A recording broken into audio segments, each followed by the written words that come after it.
This is my 2016 Toyota Tacoma TRD Offroad. It's got a 2-inch lift kit in the front, a 1-inch lift kit in the rear, and a set of oversized 265/75 R16 tires. Before I did this lift on the truck, I spent countless hours searching through the internet, looking at a number of different blogs and websites, trying to envision what the truck would look like. My goal was to maintain the stock look of the truck while giving it a little bit more aggressive look. So I wanted to keep the stock wheels on it and do just a minor lift. Also, I didn't want to impact the ride quality or the fuel economy too much. And while I'm really pleased with how things landed, it was a very difficult decision. I posted another video on my channel a while back. I'll put a link to that in the description below, sharing a number of the options that I came across while I was doing this search. Now, while that video has been very helpful to people, I wanted to do another video talking about the various lift kits that I considered when I did this to my truck. There are a number of different options out there. It can be very overwhelming and they range quite a bit in price. You can spend several $1,000s on a lift kit, or you can spend just a couple hundred.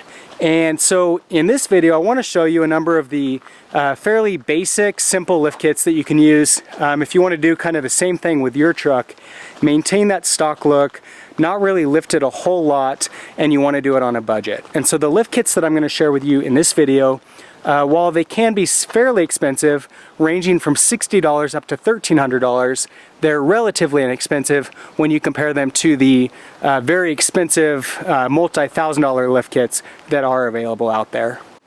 If you decide to go the spacer route in the front of the truck, there's 4 different options that I think are worth looking at. The first one is this kit from ReadyLift, and it includes a 2.25-inch spacer for the front. You can see it's pretty simple in terms of the overall number of parts. Looks like a pretty good quality product, and this is going to run you $230. The next option that I would consider, and this is one that I did look at for my truck, it comes from Low Range Offroad, and it's a 3-inch 1-inch kit. What that means is that you get a 3-inch spacer for the front and a 1-inch block for the rear. It also includes a differential drop with the kit. And with a 3-inch 1-inch kit, basically what you're doing is you're lifting the truck 3 inches in the front, 1 inch in the rear, and it's giving you a level profile. The reason that I didn't go with this kit is because I wanted to maintain a little bit of a rake on the truck. And in order to do that, you would either need to go with a 2-inch 1-inch or a 3-inch 2-inch. This kit will run you $250, so pretty reasonable for what you're getting. This NYX kit, however, I think is really a bargain. It comes from Rough Country, and it's a 3-inch 2-inch kit, meaning that you get a 3-inch lift in the front, 2 inches in the rear. Again, it includes that differential drop, and you can see that they even include shocks for the rear of the vehicle. And so since you're raising the truck by 2 inches in the rear, good idea to replace those rear shocks, and gives you a little bit more of that overall travel. This kit, again, was a really strong contender for me. On my truck, I seriously debated between going with a 2-inch 1-inch kit or a 3-inch 2-inch. The primary reason that I went with a 2-inch 1-inch is that the differential drop isn't technically required, and it seemed like it affects the overall suspension and ride characteristics of the vehicle less if you stay under that 2-inch mark. And so I decided to stick with that, but if I had gone with a 3-inch 2-inch lift, this is probably the route I would have gone. Again, at $280, it's a real bargain. This next option here is a 2-inch spacer from Rough Country, and this is actually the same spacer that I put on my truck.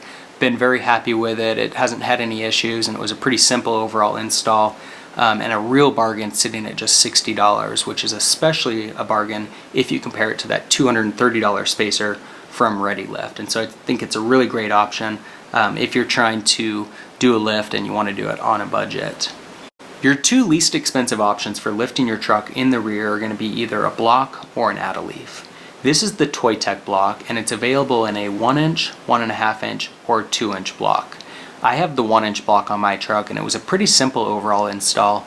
The nice thing about a block compared to an AddALeaf is that it maintains a little bit more of the OEM characteristics in terms of handling. It's much softer modification to the truck, maintains the smooth overall ride quality, not really impacting that in any way. Conversely, this is the Toytech AddALeaf. This has got a total lift capability between 1.5 and 2 inches, and the real difference with the AddALeaf compared to the block is that it makes the suspension a lot stiffer. So this is good if you're going to be carrying heavy loads in the back, or doing a lot of towing, it may improve the performance of the vehicle as well. Again, it's going to give you a little bit stiffer ride in the rear, and so it depends on whether that's a need for you or if you'd rather maintain that softer ride, in which case the block might be a better option. This AddALeaf is going to cost you $110.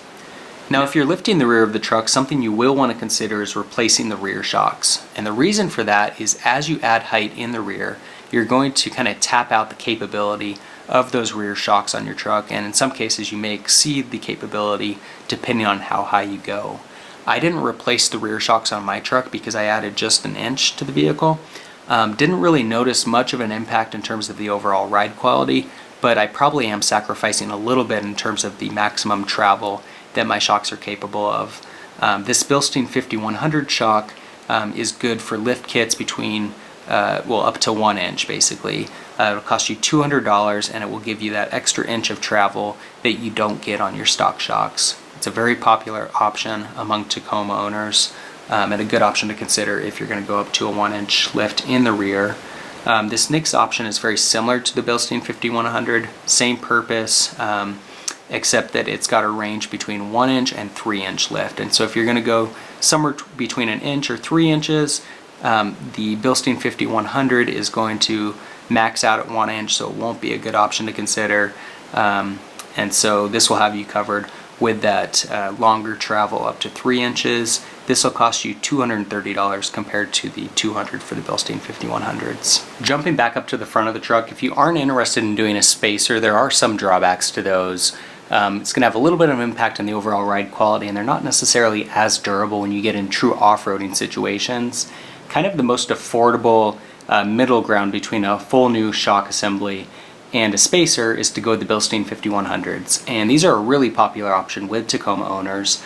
With this setup, you are basically getting two Bilstein 5100 shocks that have the ability to lift your truck up to 2 inches. There's a number of different settings, so you can adjust anywhere between no lift and 2 inches of lift, and then with these you're reusing the existing coilover springs that are already on your truck, and so you're going to have to take those off, compress them, and then reinstall them with these new shocks. Unless you have the correct tools for that, it's something you typically want to take it into a shop to have done. The Bilstein 5100 front shocks are going to run you $255.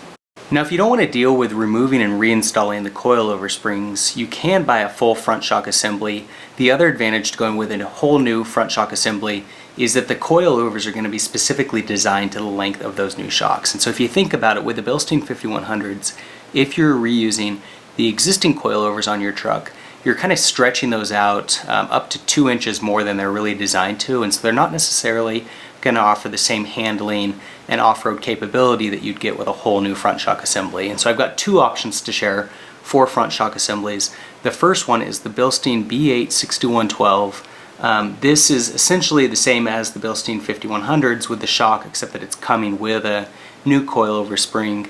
You have that same range between 0 and 2 inches of total lift. However, compared to $255, with that new coilover spring, you're going to be spending $670, and so you are paying quite a bit for the full front shock assembly. The other option that's very similar to the Bilsteins is the Toytech Boss Lift. These ones have a taller reach, and so they have a range between 0 and 3 inches. Like the Bilsteins, you can adjust them depending on how much you want to lift the truck, but because they have that max capacity of 3 inches, you can raise the truck a little bit taller. These are a little bit more spendy than the Bilsteins, sitting at $870. So there are a lot of options out there to mix and match the different pieces that you need to get a complete lift kit, and sometimes it's just easier to buy a complete kit that's got everything in it, all inclusive.